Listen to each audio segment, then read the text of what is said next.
নমস্কার, Sabita.M.S.lifestyle পরিবার থেকে সবাইকে স্বাগত। আজ নিয়ে আসলাম ডাটা দিয়ে রুই মাছের পাতলা ঝোল। কিভাবে করব সেটি আজ আমি তোমাদের সাথে শেয়ার করব। স্কিপ না করে পুরো ভিডিওটি দেখার অনুরোধ রইল। প্রথমে খুব ভালো করে মাছ ধুয়ে হলুদ নুন মাখিয়ে রেখেছি, আর এইভাবে আধ ঘন্টা আগেই কিন্তু মেখে রাখলে মাছের ভিতরে খুব ভালো করে লবণটা ঢুকতে পারে। আর এখানে আমি আলু আর ডাটা কেটে ধুয়ে পরিষ্কার করে নিয়েছি। এখন আমি চলে আসলাম ওভেনের কাছে। ওভেনের উপরে ফ্রাই প্যান বসিয়ে দিয়ে দিচ্ছি পরিমাণ মতো তেল। তেলটা খুব ভালো গরম হয়ে গেছে। এখন আমি ভেজে নেব মাছগুলো। প্যানের মধ্যে যে কয়টা মাছ ধরবে ওই কয়টা দিয়েই কিন্তু আমি ভেজে নেব।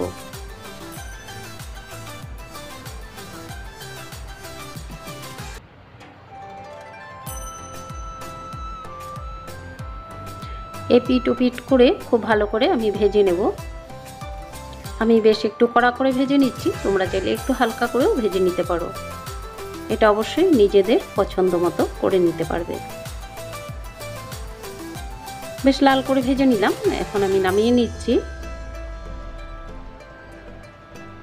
আর যেগুলো বাকি আছে ঠিক একইভাবে ভেজে নেব।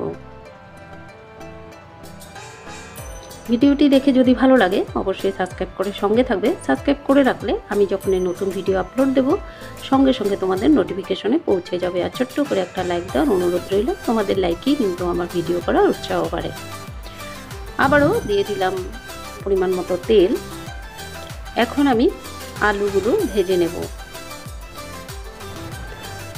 গরমে এইভাবে ডাটা আলু দিয়ে রুই মাছের পাতলা ঝোল অবশ্যই খেতে খুব ভালো লাগে। তোমরা অবশ্যই বাড়িতে এভাবে ট্রাই করে দেখতে পারো, অসম্ভব ভালো লাগে। সামান্য হলুদ আর লবণ দিয়েই কিন্তু আমি আলু ভেজে নিচ্ছি।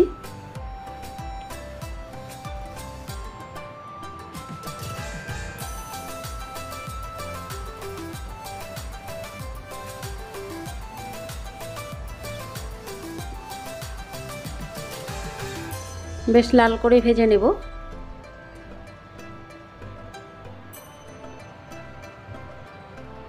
আলু ভাজা হয়ে গেছে, এখন আমি নামিয়ে নিচ্ছি।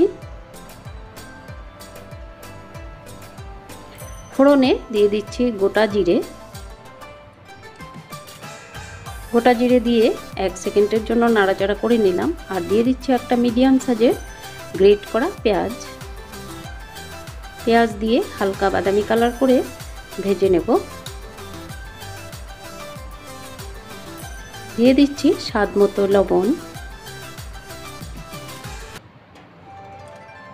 1 ইঞ্চি পরিমাণ দিয়ে দিলাম আদা বাটা, গুঁড়ো লঙ্কা, হলুদ গুঁড়ো, জিরে গুঁড়ো। সামান্য পরিমাণে জল দিয়ে দিলাম যাতে মশলাটা পুড়ে না যায়। এখন আমি মশলা খুব ভালো করে কষিয়ে নিচ্ছি। এখন দিয়ে দিচ্ছি আগে থেকে কেটে রাখা ডাটাগুলো দিয়ে দিচ্ছি। দিয়ে মশলার সঙ্গে খুব ভালো করে কষিয়ে নেব।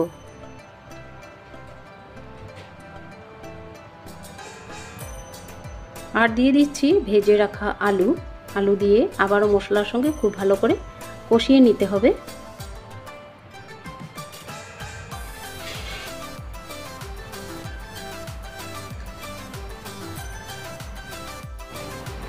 তো খুব ভালো করে কষিয়ে নিলাম। এখন দিয়ে দেব জল। আমি এখানে গরম জল ব্যবহার করেছি।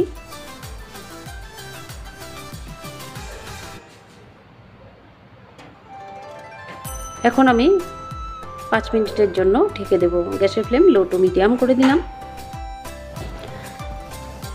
5 মিনিট পর আমি ফিরে আসলাম। ডাটা আলু খুব ভালো সিদ্ধ হয়ে গেছে। এখন আমি ভেজে রাখা মাছ দিয়ে দেব। এখন আমি খুব ভালো করে ফুটিয়ে নেব।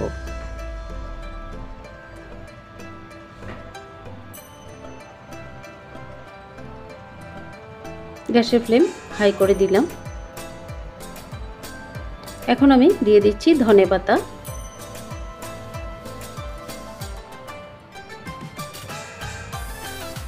ডাটা দিয়ে মাছের ঝোল একদম রেডি হয়ে গেছে। এখন আমি গ্যাসের ফ্লেম অফ করে ঢাকা দিয়ে রেখেছিলাম 5 মিনিট। এখন আমি পরিবেশনের জন্য রেডি করে নিলাম। পুরো ভিডিও জুড়ে সঙ্গে থাকার জন্য অসংখ্য ধন্যবাদ। আজকের মতো রাখছি, আবার আসবো নতুন একটি ভিডিওর সঙ্গে। সবাই খুব ভালো থেকো, সুস্থ থেকো। নমস্কার।